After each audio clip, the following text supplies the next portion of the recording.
আমি দেখাবো বুটের হালুয়া, কিন্তু তার জন্য প্রয়োজন ফ্রেশ বুট, চকচকে ঝকঝকে ভালো সিদ্ধ হয় সেরকম বাছাইকৃত বুটটা নিয়ে নেওয়াই ভালো। আমিও তাই নিয়েছি। বুটগুলো আমি ভালো করে ধুয়ে ভিজিয়ে রেখেছিলাম। ভালো মতো ফুলে ওঠার পরে আমি ঘন দুধের মধ্যে দারচিনি, এলাচি, তেজপাতা দিয়ে ভালো মতো সিদ্ধ করে নিয়েছি। দেখতে পেলেন এই যে ঘন হয়ে গেছে। আমি দারচিনি এলাচি চেষ্টা করেছি সব ফেলে দেওয়ার জন্য, কারণ পরে তো আমার ওগুলো ফেলে দিতে হয় খাওয়ার সময়, আর এই জন্য ফ্লেভারটা ঢোকার সঙ্গে সঙ্গে আমি ওগুলো উঠিয়ে ফেলার চেষ্টা করি। আর এই যে দেখলেন কেশোনাট, এটাকে পাশের চুলায় ঘি দিয়ে ফ্রাই করে নিয়েছি।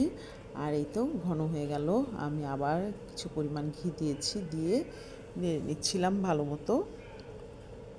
আর ভালো মতো উলটপালট করতে হয় খুবই মনোযোগ দিয়ে, আর ভালো মতো নাড়াচাড়ার মধ্যেও ভালো মতো স্ম্যাশ হয়, থিকনেসটা ভালো করে বাড়ে, উলটপালট হয়। আর চিনিটা স্বাদ মতো দিতে হবে, যে যেভাবে খেতে পছন্দ করে।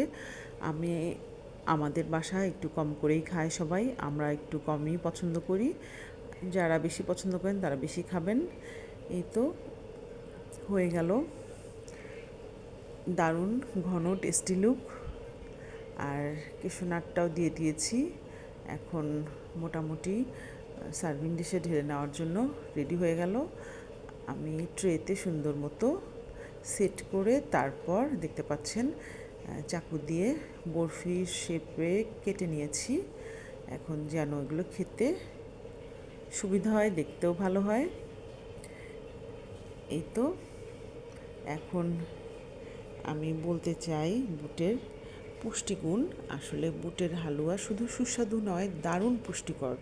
এতে রয়েছে প্রচুর প্রোটিন, ভিটামিন বি এবং আয়রন, যা শরীরের জন্য খুবই উপকারী। বুট আমাদের শক্তি বৃদ্ধি করে, হজম শক্তি ভালো রাখে এবং রক্ত স্বল্পতা দূর করতেও সাহায্য করে। আর ঘি যোগ করায় এতে এসেছে ভালো ফ্যাট, যা শরীরকে শক্তি দেয় এবং ত্বক চুলের জন্য উপকারী।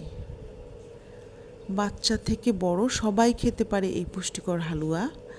তাই যখনই মিষ্টি কিছু খেতে মন চায়, স্বাস্থ্যকর একটা অপশন তো হতেই পারে বুটের হালুয়া, কি বলেন? তাই বলতে চাই, এই সুস্বাদু পুষ্টিকর বুটের হালুয়া বানিয়ে দেখুন।